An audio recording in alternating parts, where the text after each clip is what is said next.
আমি দেখি, আর আমি আমি অ্যাকচুয়ালি মার্ভেলের বেশ কিছু জিনিস নিয়ে ওখানে চিন্তিত, যে রবার্ট ডাউনি জুনিয়র এর ভিক্টর ভন ডুম যদি রিয়েলি পেড্রো পাস্কালের রিচার্ডের কাছে মার যদি খায়, সেটা পাবলিক কিভাবে নেবে? মানে এটার উপর একটা সেপারেট টপিক, ঠিক আছে, এটা নিয়ে আজকে আলোচনা হবে না। আমার ফ্যান্টাস্টিক ফোর এর ট্রেলারটা কিন্তু ভীষণ ভালো লেগেছে, আমারও বেশ ভালো লেগেছে, আমারও বেশ ভালো লেগেছে। তবে আমি কন্ট্রোভার্সি গুলো আমি খুব এনজয় করছি, সেটা পেড্রো পাস্কালকে নিয়ে হোক, পেড্রো পাস্কালকে নিয়ে হেভি কন্ট্রোভার্সি হচ্ছে, ঠিক আছে। ওকে, তবে আমার তাতে কোনো সে নেই, ঠিক আছে, যে হবে হবে, আমার কোনো কিছু সে নেই। আমার পুরো জিনিসটা দেখে মনে হয়েছে যে এটা ভালো ফিল্ম হতেও পারে, ভিএফএক্স যেইটুকুনি আমার মনে হচ্ছে ভালো ফিল্ম হতেও পারে না, আমার মনে হচ্ছে ভালো হবে, যদি না আমার মনে হচ্ছে খুব ভালো হবে। তার কারণ হলো যে, এবং যেহেতু আমি স্নাইডার বট, তাই এখন আমরা এখন চাইছি ফ্যান্টাস্টিক ফোর যাতে ভালো পজিশন যাতে পায়, যাতে সুপারম্যান যাতে মার খায়, ঠিক আছে। আমি কিন্তু সেটা একবারও বলছি না, let me be very clear. তুমি বলছো না, আমি বলছি, আমি খালি দেখছি ইন্টারনেটে স্নাইডার বটদেরকে জেমস গানের ছেলেদের কত দরকার, ঠিক আছে, ওকে, বাট এনিওয়ে বাদ দাও, ওকে। না তো আমার ফ্যান্টাস্টিক ফোর ট্রেলারটা খুব ভালো লেগেছে, ঠিক আছে, এক এবং একমাত্র কারণ হলো ওটার একটা টোন আছে, যে টোনটা আমার মনে হয় ফ্যান্টাস্টিক ফোর এর ওই টোনটাই থাকা দরকার। দের ইজ আ মানে কি বলবো, ভেরি এক্সপ্লোরেটরি টোন, ঠিক আছে, একটা টোন যেটা reminds you of a time, 60s এর টাইম, যেখানে কিউরিওসিটি ছিল, যেখানে উইমজি ছিল। স্ট্যানলি আর জ্যাক কার্বি যে সময় লিখেছেন কমিক্স গুলো, স্পেশালি জ্যাক কার্বি, স্ট্যানলির থেকেও বেশি জ্যাক কার্বির ওই ইমাজিনেশন, ওই আর্টওয়ার্ক, ওটা ওই 60s এর ওই রেট্রো সায়েন্টিফিক ফিউচারটাই ক্যাপচার করতে পারে খুব ভালো করে মডার্ন ইরাতে। এবং সত্যি কথা বলতে কি, fantastic four is the core of Marvel. Spiderman আর ফ্যান্টাস্টিক ফোর, এই দুজন হলো core of Marvel. Fantastic four যখন 60s এ বেরিয়েছিল, ফ্যান্টাস্টিক ফোর এর থেকেই কিন্তু অন্যান্য যা যা তোমরা চেনো সবকিছু কিন্তু ফ্যান্টাস্টিক ফোর এর থেকেই বেরিয়েছে। এই ইনহিউম্যানসরাও ফ্যান্টাস্টিক ফোর এর থেকেই বেরিয়েছে, they were spawn off from Fantastic four. এই Galactus spawn off from Fantastic four. এই অ্যানাইলেশন, এই Guardians of the Galaxy, whatever and all, এগুলো সব কিন্তু একটু একটু করে ফ্যান্টাস্টিক ফোর থেকেই বেরিয়েছে। এই ক্রি বা স্ক্রাল, এরা সব ফ্যান্টাস্টিক ফোর থেকেই এসছে। মার্ভেলের অনেক কনসেপ্ট সব ফ্যান্টাস্টিক ফোরেই ইন্ট্রোডিউস হয়েছিল।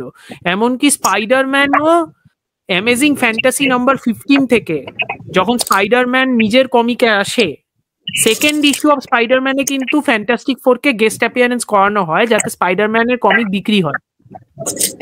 কারণ ফ্যান্টাস্টিক ফোর তখন ওই অবস্থায় ছিল। ফ্যান্টাস্টিক ফোর কোনোদিনই সেরকম ভাবে হয়তো কমিক্সে পপুলার ছিল না, বাট মার্ভেলের যারা ফ্যান্স বা মার্ভেল যারা পড়াশোনা করে, তারা খুব ভালো করেই জানে যে ফ্যান্টাস্টিক ফোর এর ইম্পর্টেন্সটা কোন দিকে। ওটা ওদের একদম পাইলট আইডিয়া ছিল, সেটা অতটা সাকসেসফুল হয়নি। পরের গুলো অনেক বেশি সাকসেসফুল হয়েছে, কারণ পরের গুলোতে ওরা অনেক বেশি পলিশ করেছে, ওরা বুঝেছে যে এটা হবে এটা হবে না। তবে মার্ভেলের একটা জিনিস আমার খুব ফ্যান্টাস্টিক ফোর এর কিছু কিছু কোর কনসেপ্ট যেগুলো, যেমন ধরো গ্যালাক্টাস, ঠিক আছে, গ্যালাক্টাসের ওই কনসেপ্টটা, ওই পার্পল কালারের একটা হেলমেট পরা একটা এত বড় একটা দানব টাইপ একটা মানুষ with a cosmic being who it's planets, সেটা তো জ্যাক কার্বি মাথা থেকেই এসেছে, সেটা আর কারু মাথা থেকে আসতে পারে না। ওই উদ্ভট একটা আইডিয়া, ওই আইডিয়া আর কারু মাথা থেকে আসতে পারে না। এবং যে গ্যালাক্টাস যে আসছে, যে আইডেন্টিফাই করছে যে গ্যালাক্টাস আসছে, সে হলো তার হেরাল্ড, এবং হেরাল্ডটা হলো একটা লোক যার গোটা বডি সিলভার এবং সে একটা সার্ফবোর্ডে পরে পরে ঘুরে বেড়াচ্ছে, ঠিক আছে। এইসব বুদ্ধি, এইসব ইমাজিনেশন একমাত্র জ্যাক কার্বি মাথা থেকেই আসতে পারে। সেই জন্য জ্যাক কার্বি ডিসিতে গিয়ে পরে নিউ গডস বানায়, কেন ওই সেম আইডিয়া।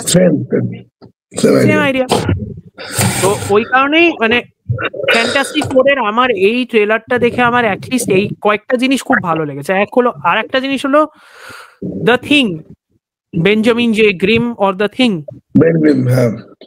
ওর সিজিআইটা অসাধারণ, মানে ভাবা যায় না। শুরুর একটা শট, একদম প্রথমের যে শটটা, ওর মুখের একটা এক্সট্রিম ক্লোজ আপ একটা শট আছে, ওটা দেখে না আমার ওকে অ্যানিমেটেড মনে হয়েছে। তার বাদ দিয়ে বাকি সমস্ত জায়গাতে you are just perfect. Okay, you are too perfect. আর একটা শট আছে ওই কাচের সামনে দাঁড়িয়ে আছে, ওই টিভিতে দেখাচ্ছে ওর অ্যাকচুয়াল ফেসটা। এভান মস ব্যাকারাক অ্যাক্টরটার নাম, সে দ্য বেয়ারে কাজ করেছে, দ্য বেয়ার বলে একটা শোতে কাজ করেছে, সে পানিশার সিজন 1 ছিল। তখন আমি বুঝলাম যে পানিশারের যে বন্ধুটা মাইক্রোচিপ ছিল, পানিশারের লম্বা চুল যে মাইক্রো বিউটিফুল ব্যাডম্যান, সেই লোকটা এটা।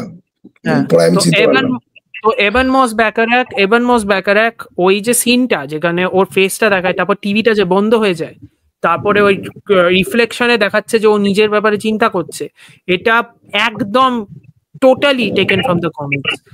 কিং এর স্ট্যানলি আর জ্যাক কার্বি যখন লিখছিল Fantastic Four, one of the primary মানে plots throughout their run was the Thing always angry at what has happened to him, ঠিক আছে, এবং ওটা নিয়ে চিন্তা করছে যে আমার কি হবে। এবং রিড রিচার্ডসের কিন্তু সব থেকে বড় রিগ্রেট, এবং সেটা সে সবসময় আর কি করতে চায় কিন্তু সলভ করতে পারে না, সেটা হলো যে ওর বন্ধুকে বেন গ্রিমকে ও এরকম একটা রক মনস্টার হিসেবে বানিয়ে ফেলেছে। ওটা সে ও নিজে পার্সোনালি দোষ হিসেবে নেয় এবং সেটাই সে ফুলফিল এবং সেটাই সে রিভার্স করতে চায়, কিন্তু সে পারে। এই জিনিসটা 2015 ওই জশ ট্র্যাঙ্কের ফিল্মের মধ্যে দেখানোর চেষ্টা করেছিল। ওই সিনেমাটার তো অন্যই গল্প, কেটে কুটে সমস্ত কিছু স্টুডিও ইন্টারফিয়ারেন্স, কিন্তু ওটার মধ্যেও এই অ্যাঙ্গেলটা, এটা কিন্তু প্রথম দুটো সিনেমার মধ্যে ছিল, কিন্তু ছাপপ্লটের মতো করে ছিল, কিন্তু হাইলাইটেড হয় না। কিন্তু আমার খুব ভালো লেগেছে কিছু কিছু জিনিস, যে এই যে কমিক্সের যে কনসেপ্ট গুলো, যে Ben Grimm becomes a rock monster, এই জিনিসটাকে রিকনটেক্সচুয়ালাইজ করলো অ্যাজ অ্যান ইমোশনাল থিং ট্রেলারটার মধ্যে, ঠিক আছে, যে বেন গ্রিম যে রক মনস্টার হয়ে গেছে, তাতে সুয়ের কিন্তু একটা ডায়লগ আছে যে Ben has always been a rock. এটা কিন্তু খুব ভীষণ ক্লেভার লেখা,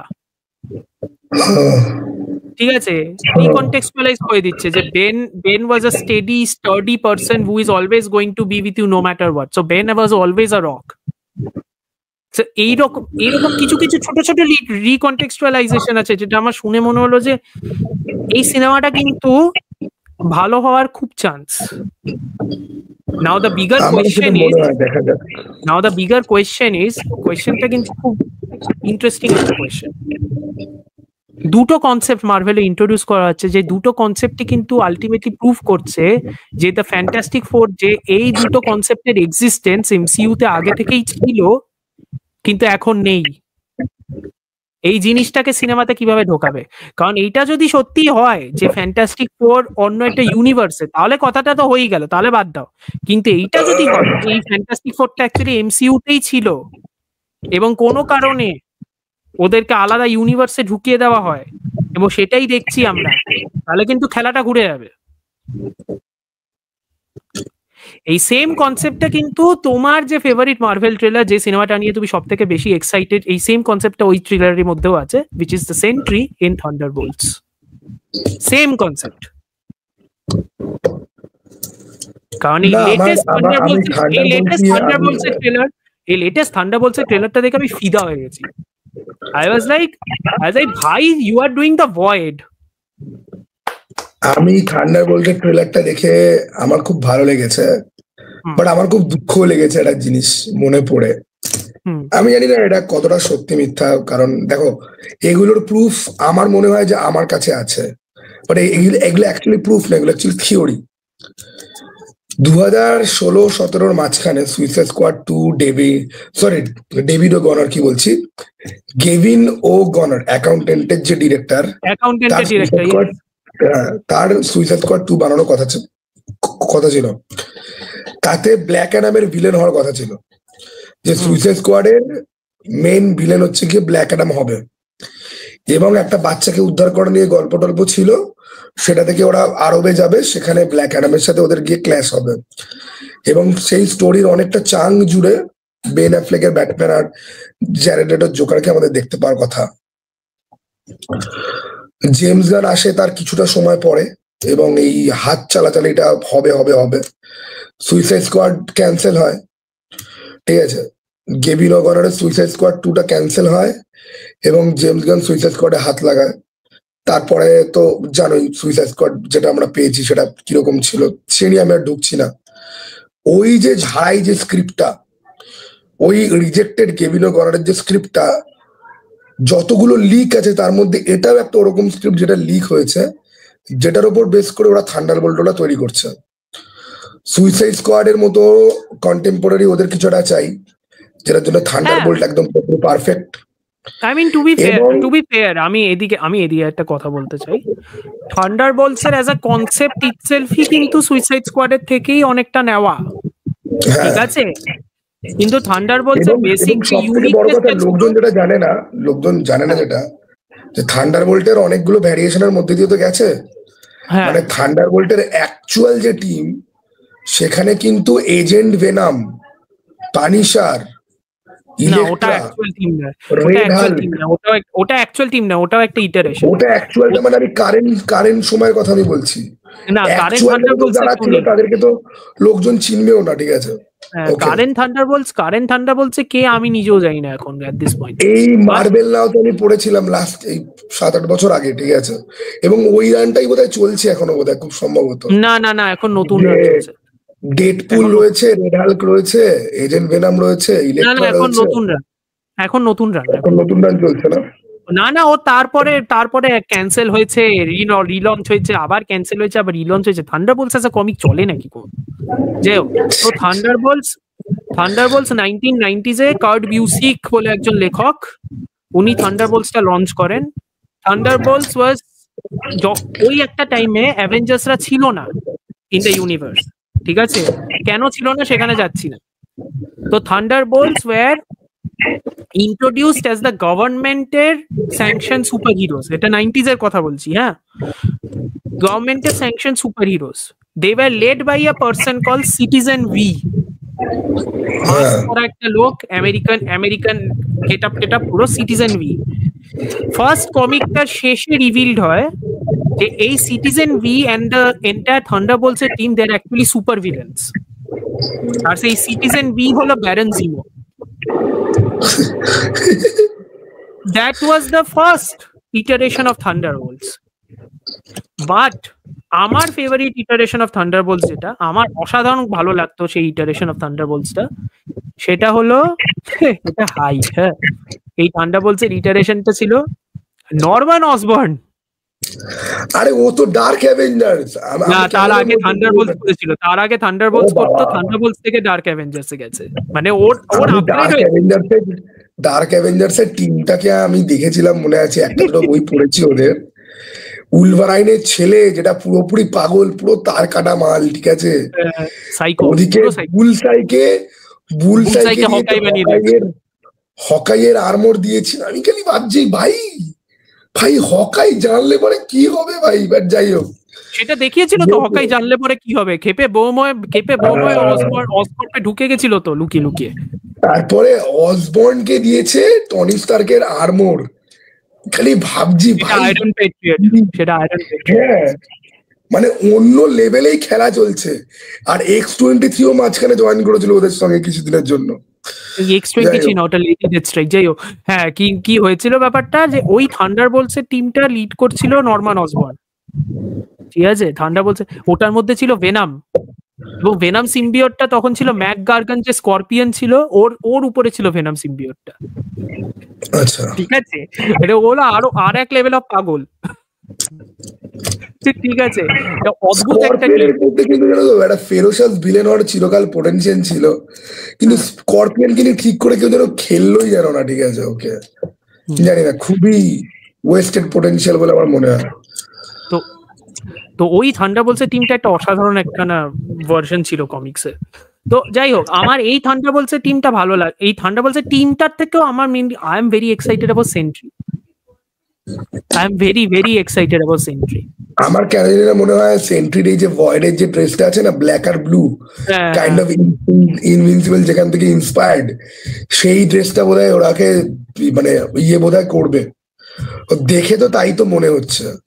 অনেকে আবার বলছে বাকি নাকি মরবে, বাকিকে নাকি মেরে দেবে, আমি ভাবছি যে ভাই বাকিকে যদি মেরে দেয় ওকে আমি তো কাঁদবো ভাই, রেড গার্ডিয়ান আমি দুজনে একসঙ্গে কাঁদবো, ঠিক আছে, বাকি যদি না না বাকিকে মারতেও পারে কি জানি না, but I am very excited যে সেন্ট্রিকে ইন্ট্রোডিউস করছে, কারণ Sentry as a concept is very very very very very fascinating.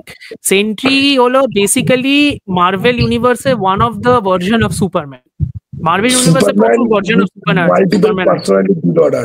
হ্যাঁ, ও হলো ওর নাম ছিল বব রেনল্ডস, ওর নাম হলো বব রেনল্ডস, ঠিক আছে। ও একটা কেমিক্যাল খেয়ে নেয়, because he was a drug addict. ও একটা কেমিক্যাল খেয়ে নেয়, যে কেমিক্যালটা according to the comic gave him the power of 1000 exploding suns, ঠিক আছে। সো ওটাতেও সেন্ট্রি হয়। সেন্ট্রি প্রচন্ড পাওয়ারফুল একটা হিরো, কিন্তু মাঝখানে কি হয়, সেন্ট্রি ওর যে সব থেকে বড় ভিলেন, মানে দিস ওয়াজ দ্য স্টোরি, যে ওর যে সব থেকে বড় ভিলেন যে হলো দ্য ভয়েড, ওকে হারাতে যাওয়ার সময়, ওকে হারাতে গিয়ে সেন্ট্রি মিস্টার ফ্যান্টাস্টিক, মানে যে ফ্যান্টাস্টিক ফোর, মিস্টার ফ্যান্টাস্টিককে বলে আমি একমাত্র ওকে এভাবেই হারাতে পারবো যখন লোকেরা ভুলে যাবে যে ভয়েড বা সেন্ট্রি এক্সিস্ট করতো, সেটা তুমি করো। সো গল্পটাকে এমন ভাবে করে যাতে সেন্ট্রির এক্সিস্টেন্সই হারিয়ে যায়, ঠিক আছে। গল্পটা এরকম ভাবে চালানো হয়। আমার এখানে বড় প্রশ্ন আছে, রিড রিচার্ডস ওর মতো জাঙ্কি পাগলের কথা শুনতে কেন গেল? ঠিক আছে, কারণ ও সেন্ট্রি হওয়ার পরে তো জাঙ্কি ছিল না, সেন্ট্রি হয়ে যাওয়ার পরে কিন্তু জাঙ্কি ছিল না। বাট প্রবলেমটা হলো যে ওর যে the void is basically his schizophrenic mindset given form, সেটা তো পরে জানা গেছিল। The void is basically Sentry. Sentry and the void are the same person. এই জিনিসটা তো পরে জানা গেছিল। তবে আমার কথা বলো, এই দলটাতে একটা সুপার পাওয়ার কেউ নেই, সুপার সোলজার সেরাম নিয়েছে দু একজন। এটা তো এই প্রশ্নটা তো আবার 2016 সুইসাইড স্কোয়াডের সেম প্রশ্ন ছিল, মানে সেন্ট্রি তো সেটা বুম ক্ল্যাপ মারবে, ঠিক আছে, আর ওই থান্ডারবোল্ট ক্ল্যাপ মারবে, ওরা কোথায় কোথায় গিয়ে পড়বে খুঁজে পর্যন্ত পাওয়া যাবে না। আমার তো মনে হয় টাস্ক মাস্টার আর ঘোস্টকে তো মেরে তো দেবে। টাস্ক মাস্টার মনে হচ্ছে ফার্স্ট অ্যাক্টের বাইরে বেরোচ্ছে না। টাস্ক মাস্টার ফার্স্ট, আমারও তো একদম মনে হয় না, ঠিক আছে, ওকে। এই ক্যারেক্টারটাকে মার্ভেল এমনিতেও মেরে দিয়েছে, অমনিতেও মেরে দিয়েছে, মানে কি ভালো একটা ক্যারেক্টার, কি জলি কথা বলা, বাচাল পুরো। আমার টাস্ক মাস্টারকে ফাইট করার সময় মাঝে মাঝে মনে হয় কি, আরে এ তো স্কেলেটরের থেকে বেশি জোকস মারে, হিউম্যানের স্কেলেটরের মতো দেখতে, মুখটা স্কেলেটরের থেকে বেশি জোকস মারে, ঠিক আছে। কিন্তু তাকে নিয়ে কি করলো ব্ল্যাক উইডোতে, কিভাবে নষ্ট করলো টাস্ক মাস্টারকে, চোখে দেখা যায় না, ঠিক আছে। যাই হোক, হ্যাঁ, তো এই হলো ফ্যান্টাস্টিক ফোর।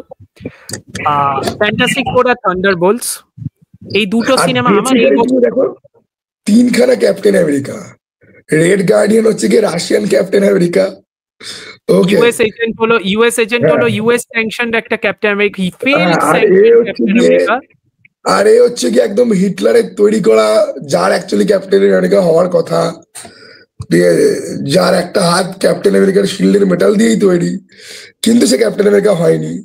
তো তিনটে ক্যাপ্টেন আমেরিকা মিলে কি করবে সেন্ট্রির সাথে, আমি রিয়েলি বলছি আমি জানি না। Bucky as a character is one of the best characters of Marvel Comics, one of the best, ঠিক আছে। মানে ওর গল্প নিয়ে কত কি লেখা যায়, সত্যি কথা, কত কি লেখা যায়। এক ক্যারেক্টারটা চিন্তা করো পোটেনশিয়াল কি, একটা লোক যে 1940s বিলিভ করা হয় যে সে মারা গেছে, তাকে রেস্কিউ করা হয়, রেস্কিউ করে তাকে টর্চার করা হয়, টর্চার করে তাকে সুপার সোলজার সিরাম আবার দেওয়া হয়, দিয়ে তাকে ফ্রিজ করে রাখা হয়। প্রত্যেক বছরের পর বছর যখন কোনো না কোনো একটা ইম্পর্টেন্ট ইভেন্ট করা দরকার, তখন তাকে আবার জাগিয়ে তোলা হয়, রিপ্রোগ্রাম করা হয় অ্যাসাসিন হিসেবে, ঠিক আছে। মানে তুমি চিন্তা করে দেখো লোকটার কতটা পোটেনশিয়াল। আচ্ছা, আমাদের জেমস বিউকানান বার্নসকে নিয়ে কোনোদিন ডেডিকেটেড কোনো কমিক বুক রান বেরিয়েছে? আর উইন্টার সোলজারকে নিয়েই, উইন্টার সোলজারকে নিয়ে রান নয়, বাট কমিক্স বেরিয়েছে। কমিক্স বেরিয়েছে। দেখো ওর মাঝখানে তো বোধহয় হোয়াইট টাইগার না ব্রোঞ্জ টাইগার কিছু একটা হয়ে যাওয়ার কথা ছিল, ওকে তো ওয়াকান্ডা থেকে সেরকম একটা প্যাকেজও পাঠিয়েছিল না, কি হোয়াইট উলফ হওয়ার কথা। হোয়াইট উলফ না, কিন্তু কি হয়েছে দেখো, এড ব্রুবেকারের যে ক্যাপ্টেন আমেরিকা রান, যেটা 2002 থেকে শুরু হয়, যেখানে Bucky Barnes as winter soldier first introduced হয়, ওই সিভিল ওয়ারের পরে যে ক্যাপ্টেন আমেরিকা রানটা শুরু হয় আনটিল ধরো ডার্ক রেইন, ওটা তো basically is a winter soldier run, কারণ ওখানে বাকি বার্নস ইজ ক্যাপ্টেন আমেরিকা, ওটা বেসিক্যালি একটা উইন্টার সোলজার রান, ঠিক আছে। তারপরে স্টিভ রজার্স যখন ফেরে, তারপরে রানটা চলে, তারপরে এড ব্রুবেকার নিজে একটা উইন্টার সোলজারের রান লেখে, সেটা চলে অ্যারাউন্ড 12 to 18 ইস্যুস। সেখানে উইন্টার সোলজার আর ব্ল্যাক উইডোর পার্টনারশিপ হয়, কারণ ব্ল্যাক উইডো আর উইন্টার সোলজারের মধ্যে একটা রিলেশনশিপ ছিল। Winter soldier actually trained black widow, by the way. ওটাই তো বলছি, পোটেনশিয়ালটা দেখো লাইক স্টিভ রজার্স, ও তো মাঝে মাঝে ওকে জাগানো হয়েছিল। সিভিল ওয়ারেও বোধহয় দেখিয়েছিল যে নাতাশা রোমানফ, সিভিল ওয়ারে ওই যে ও বলছে আমি খালি ভাবছি ভাই কি মারছে, ওদিকে ক্যাপ্টেন আমেরিকাকে মারলো, এদিকে ব্ল্যাক প্যান্থারের সাথে কেলাকেলি করে লবি অব্দি এসে আয়রন ম্যান আর ব্ল্যাক উইডোকে ধুলো, শ্যারন স্টোন এলো তাকেও খেলালো, তারপর আবার ব্ল্যাক প্যান্থারের কাছে ওখানে কি ক্যাল খেলো। ছিল ভাই প্রচন্ড পোটেনশিয়াল ক্যারেক্টারটা, বিভৎস পোটেনশিয়াল ক্যারেক্টারটাকে যদি ঠিক হয় না, অ্যাকশন সিন গুলো বাকি বোধহয় সব উইন্টার সোলজার। ওই যে উইন্টার সোলজার সিনেমাটা, ওই ফাইট সিনটা রাস্তাটার মধ্যে, ওই নাইফটা দিয়ে যে লড়াই করছে, ওই হ্যান্ড টু হ্যান্ড কমব্যাট, অসাধারণ কমব্যাট, যেভাবে এডিট করেছে ওই ফাইট সিনটা, ওফ। আর পিছনে ওই মিউজিকটা বাজছে, উইন্টার সোলজারের এই যে জেমস হাওয়ার্ড নিউটন বা এরকম কেউ লোকের নাম, জেমস নিউটন হাওয়ার্ড, ভাই একে দিয়ে এরা কেন মিউজিক বানায় না? ওর মিউজিক শুনে আমি প্রথমে ভেবেছিলাম যে হান্স জিমার তো শুধুমাত্র অ্যামেজিং স্পাইডারম্যান 2 তে কাজ করেছে শুনেছি, উইন্টার সোলজারে কি হান্স জিমার কাজ করেছে? তারপর দেখছি না, অন্য লোক। আমি ভাবছি যে এইরকম মিউজিক জিমার বাদ দিয়ে আর কার মাথাতে আসতে পারে? জেমস নিউটন হাওয়ার্ড বলো তো আর একটা খুব ইম্পর্টেন্ট সিনেমায় কাজ করেছিল হান্স জিমারের সাথে, সেই সিনেমাটার নাম কি? না জানি না। The dark night. ডার্ক নাইটে তো জিমার তো একা ছিল না, জিমার একা ছিল dark night rises A, the dark নাইটে ও আর জেমস নিউটন হাওয়ার্ড ছিল। তাই হালকা ফুলকা একটু সিমিলারিটি আছে। সিমিলারিটি কি, হান্স জিমার তো if I am not mistaken অনেকভাবে ইন্সপায়ার্ড জেমস নিউটন হাওয়ার্ড থেকে। জেমস নিউটন হাওয়ার্ড তুমি বুঝতে পারবে কোথায়, জেমস নিউটন হাওয়ার্ড তুমি বুঝতে পারবে ডার্ক নাইটে কোথায় বা কোথায় দিয়েছে স্কোরটা, ওই যে সফট পোর্শন গুলোতে, ঠিক আছে। ধরো যখন রেচেলের যখন ওই এক্সপ্লোশনটা হয়, তখন পিছনে দেখবে একটা ছোট্ট একটা পিয়ানো সেকশন বাজে, একটা ভায়োলিনের সেকশন বাজে, ওগুলো হলো পুরো জেমস নিউটন হাওয়ার্ড, ওগুলো জিমার দেয়নি, পুরো জেমস নিউটন হাওয়ার্ড। ওই একখানা অসাধারণ মিউজিক কম্পোজার, পাওয়া যায় না এত ভালো। তবে আমার মনে হয় জিমারের একটা ব্যাপার হচ্ছে গিয়ে যে কি, জিমারকে লোকে এত বেশি রেসপেক্ট কেন করে, বা আমিও কেন জিমারকে এত বেশি হাই রিগার্ডে রাখি। আমি কিছু গেম খেলেছি, ক্রাইসিস বলে বেরোতে একটা সময়, তুমিও হয়তো খেলেছি, ক্রাইসিস 3 খেলেছি। কোথায় কোথায় মিউজিক দেয়নি, এবং আমি ঠিক ভাবি একটা লোক কতবার এপিক জিনিসপত্র ডেলিভার করতে পারে। হ্যাঁ, ক্রাইসিসের স্কোরটা তো মানে আমি ভাবি যে ও ব্যাটম্যানকে নিয়ে একবার ডেডিকেটেডলি কাজ করে, যদিও বিবিএস এ ওর থেকে বেশি ওই জাঙ্কি এক্সেলেরই কন্ট্রিবিউশন ছিল আমি জানি, ওর বেশি ছিল না, কিন্তু স্টিল ম্যান অফ স্টিলে তো ছিল। ম্যান অফ স্টিল তো জিমারের সর্বশ্রেষ্ঠ কাজগুলোর মধ্যে বোধহয় একটা হয়ে থাকে। 100%। আমি বলি ব্যাকগ্রাউন্ড মিউজিকের দিক থেকে 3টে সিনেমাকে কেউ কোনোদিন বিট করতে পারবে না।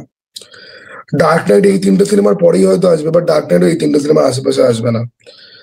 একটা হচ্ছে ম্যান অফ স্টিল, একটা হচ্ছে কি উইন্টার সোলজার, আর একটা হচ্ছে কি অ্যামেজিং স্পাইডারম্যান 2। মানে লোকজন যতই গালাগাল দিতে গেলে অ্যামেজিং স্পাইডারম্যান 2 এর জন্য। তুমি কি সুপার হিরো সিনেমাতেই রেস্ট্রিক্ট করছো ব্যাপারটা? Kind of. আচ্ছা তাহলে ঠিক আছে, না হলে আমি বলতাম ডুনের স্কোরটা অসাধারণ একটা স্কোর, ভাবা যায় না এত ভালো score. But James Newton Howard আরেকটা সিনেমা, আরো প্রচুর রয়েছে যেগুলোর স্কোর খুবই। জেমস নিউটন হাওয়ার্ড আরেকটা সিনেমাকেও স্কোর করেছে, স্কোর করেছে, আমি জানি না তুমি এই সিনেমাটা দেখেছো কিনা। সিনেমাটার নাম হলো কোল্যাটারাল। হ্যাঁ, কোল্যাটারাল একটা গান আছে, আমি তোমাকে বলছি গানটা বাজে কোথায়। টম ক্রুজ তো জ্যানি ফক্সকে, হ্যাঁ নাইট ক্লাবে না না না না না না ওইসব জায়গায় না। টম ক্রুজ তো সারা রাস্তা ধরে জ্যামি ফক্সকে তো জ্ঞান তো দিয়ে গেছে প্রচুর। জ্যামি ফক্স ফাইনালি যখন টম ক্রুজকে বোঝায় যে এবারও গাড়ির স্পিড বাড়াচ্ছে এবং ও ক্র্যাশ করবেই, তখন শ্যাডো ইন দ্য সান বলে একটা গান খুব স্লো বিটে চালু হয়। শ্যাডো অফ দ্য সান, অডিও স্লেভের জর্জ কর্নেলের, ক্রিস কর্নেলের বিভৎস গান, শ্যাডো অফ দ্য বিভৎস গান, মানে বিভৎস গান। ওই গান যে আমি কয়েকশো লক্ষবার শুনেছি, কোনো ঠিক নেই। আর আমার the late great Chris Cornell আরেকটা সিনেমার ওপেনিং থিম দিয়েছিল, যেই সিনেমাটা অসাধারণ 5 আউট অফ 5 আমার মতে। সেটা হলো ক্যাসিনো রয়্যালের ওপেনিং থিম মিউজিক। ক্রিস কর্নেলের ক্যাসিনো রয়্যালের ওপেনিং চেল, উফ ওই রকম চেস সিকোয়েন্স ভাই। আমি জেমস বন্ডের বিশাল ফ্যান, ঠিক আছে? মানে আমি জেমস বন্ডের সমস্ত সিনেমা মিনিমাম 3বার দেখেছি মিনিমাম। আমার জেমস বন্ডকে as a character I don't like James Bond at all, but some fucking how Daniel ক্রেগের ক্যারেক্টারের মধ্যে আমি একটা ডেপথ খুঁজে পাই, যেটা আগের গুলোর মধ্যে তো পেতামই না। ঠিক আছে, রজার মুরকে তো দেখে আমার মনে হতো তাহলে খারকি বুড়ো চোদা, হ্যাঁ লড়া, ঠিক আছে ওকে। তো শন কোনারির মধ্যে তার একটা ব্যাপার ছিল, ঠিক আছে। আমি বলবো একটা রেকমেন্ডেশন দেবো। একটা সিনেমা আছে অন হার ম্যাজেস্টিস সিক্রেট সার্ভিস। এটা হলো শন কনারি আর রজার মুরের মাঝখানে একজন জেমস বন্ড ছিল, যে একবারই জেমস বন্ড হয়েছিল, তার নাম হলো জর্জ ল্যাজেনবি। ঠিক আছে, হ্যাঁ বলো না, ওই তো সিনেমাটা তোর বউ মরে যাবে বোধহয়। হ্যাঁ ওই সিনেমাটা আমি ওটা দেখেছি, ওটা তো অন্যরকম ছিল। বাট ওই সিনেমাটা একদম কথাবার্তাই হয় না, কারণ ওটা জাস্ট একটা ওয়ান অফ এর মতো। কিন্তু ওই সিনেমাটাকে তো সব থেকে বেশি রেসপেক্ট দেওয়া হয়েছিল ড্যানিয়েল ক্রেগের লাস্ট সিনেমাটা নো টাইম টু ডাইতে। আমার নো টাইম টু ডাই আমার একদম ভালো লাগেনি, আমার নো টাইম টু ডাই খুব খারাপ লেগেছে। আমি জানি না, মানে আমি ক্রেগের বন্ডের জন্য এতটা এক্সাইটেড ছিলাম। অ্যাকচুয়ালি এটা কি হয় যে ক্রেগের যে 5টা যে বন্ডের যে ফিল্ম, ক্যাসিনো রয়্যাল আমার খুব ভালো লাগে, কোয়ান্টাম অফ সোলাস আমার লিটারালি মনে হয় যে এই ফিল্মটাকে লোকে ফালতু গালাগাল দেয়। ওকে, ফিল্মটা যথেষ্ট ভালো একটা ফিল্ম। কোয়ান্টাম অফ সলেসটা তুমি যদি ক্যাসিনো রয়্যালের সঙ্গে দেখো, তাহলে কোয়ান্টাম অফ সলেসটা খারাপ লাগবে না, ওটা সঙ্গে দেখতে হবে। হ্যাঁ আমি তাই দেখেছিলাম, কারণ এগুলো তো সব আমি কলেজ লাইফে ওটা ডাউনলোড করে দেখছি, এরকম নয় যে যেদিন রিলিজ হচ্ছে আমি ওদিন দেখছি, ঠিক আছে। তারপরে স্কাইফল হচ্ছে কি একদম পিক, এগ্রি। দেন স্পেক্ট্রে যখন আসে, স্পেক্ট্রের মধ্যে আমি প্রথম বুঝতে পারি যে ঠক্কর খাচ্ছে। ওকে, আর ওই পুরনো নস্টালজিয়া বেট তখন একটা ছিল সবারই রেকারিং থিম, আনতে গিয়ে ঠিক করে কানেকশনটা বিল্ড করতে পারে না। দেখো জেমস বন্ডের প্রতি নস্টালজিয়া হওয়াটা তো স্বাভাবিক ব্যাপার। 2012-তে স্কাইফল বেরিয়েছিল, 50 বছর জেমস বন্ড ফ্র্যাঞ্চাইজি। 2012 থেকেই ব্যাপারটা নস্টালজিয়াতেই চলছে, এটা কোনো সন্দেহ নেই। 2012 থেকেই ছিল ব্যাপারটা। 16-তে একটু বাড়াবাড়ি হয়ে গেছিল, আমিও মানছি ওটা। 16-তে একটু বাড়াবাড়ি হয়ে গেছিল, মানে স্পেক্টার যখন বেরিয়েছিল, 2016-তে। স্পেক্টার 15 তো বেরিয়েছিল, 16 না 15 না 16 মনে হয়। যাই হোক, তো ওই টাইমটাতে নো টাইম টু টাইম যখন বেরোলো তখন আমি রিভিউ করি, এবং আমি ওটা খুব একটা ইন্টারেস্টিং রিভিউ করেছিলাম জাস্ট এক লাইনে আমি বলেছিলাম হলের মধ্যে বসে, আমি কি যে জেমস বন্ড মরে যাচ্ছে, আমার চোখ দিয়ে এক ফোঁটা জল আসছে না। জেমস বন্ডের একটা মেয়ে আছে না, জেমস বন্ডের মেয়ে আছে না, এবং সব থেকে ফানি ব্যাপার, আমি নো টাইম টু ডাই এর এক্সাইটমেন্টে আগের 4টে সিনেমা আগের দিন রাত্রিবেলা দেখে আমি গেছি, তখন আমার স্পেক্ট্রেও ভালো লাগতে আরম্ভ করেছে।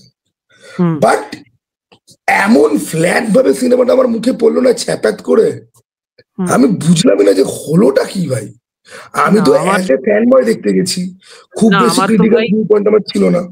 না আমার তো ভাই নো টাইম টুডে যথেষ্ট ভালো লেগেছিল।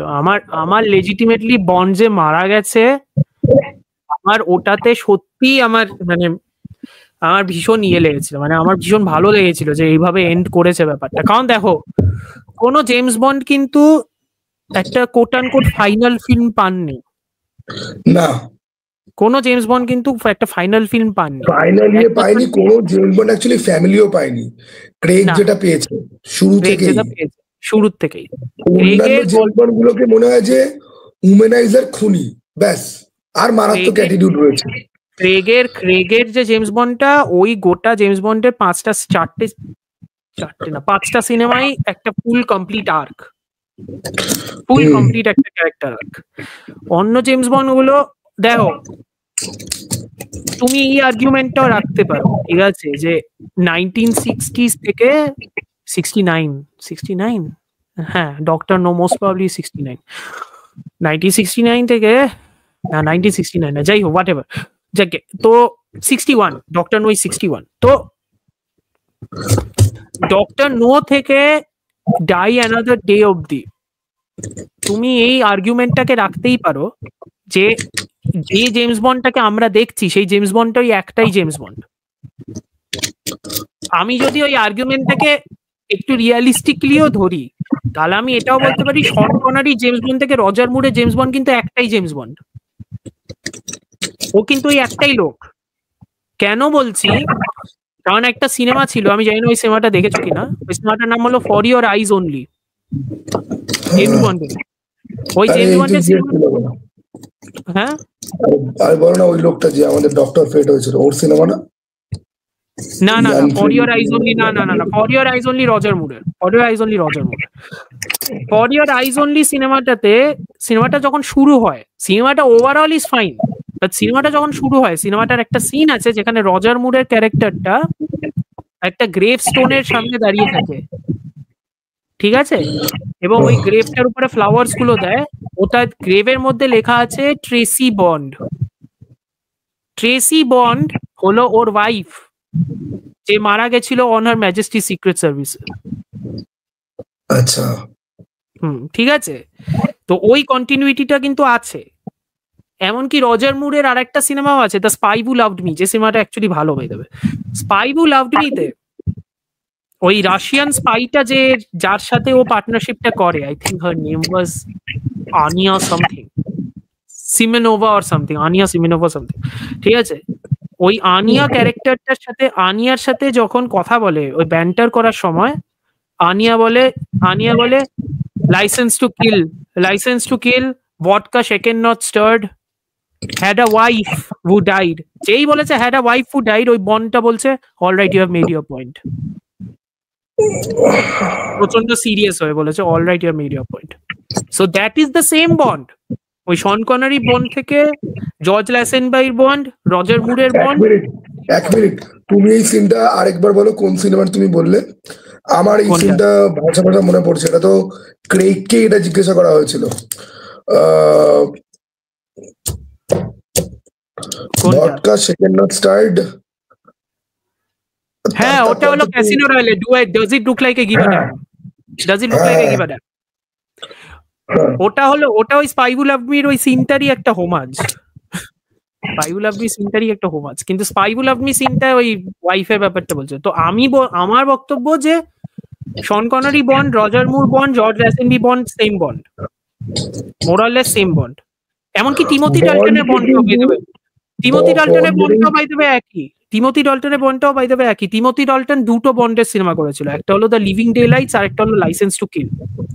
ওই লোকটার জন্য আমার না খুব খারাপ লাগে, খুব ভালো বন্ড ছিল, চেষ্টা করেছে, খুব ভালো বন্ড ছিল, কিন্তু লোকটা অভিনয় দিয়ে পুরো ফুটিয়ে তুলেছে, কিন্তু লোকটাকে বন্ডের মতো লাগে না।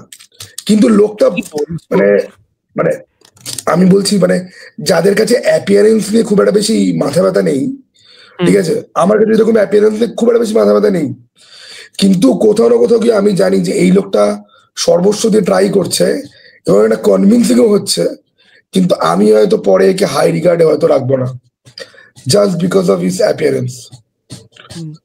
টিমোথি ডলটনের বন্ড, জাস্ট বিকজ লোকটার হাইট একটুখানি শর্ট ছিল, সেটা তো ড্যানিয়েল ক্রেগেরও হয়, কিন্তু টিমোথি ডলটনের বন্ডই তো অনেকে বলে, অনেকে কি আমিও ধরি, ইয়ান ফ্লেমিং এর জেমস বন্ডের গল্পগুলো যারা পড়েছে, টিমোথি ডলটনের Bond is almost the most accurate representation.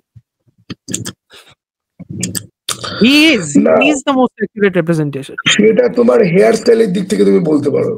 না হেয়ার স্টাইল না, অ্যাটিটিউড, হেয়ার স্টাইল না, অ্যাটিটিউড। হ্যাঁ অ্যাটিটিউড। সেটা বলা যায়। টিমোথি জঘন্য লাগে আমার হচ্ছে কি রজার মুরকে,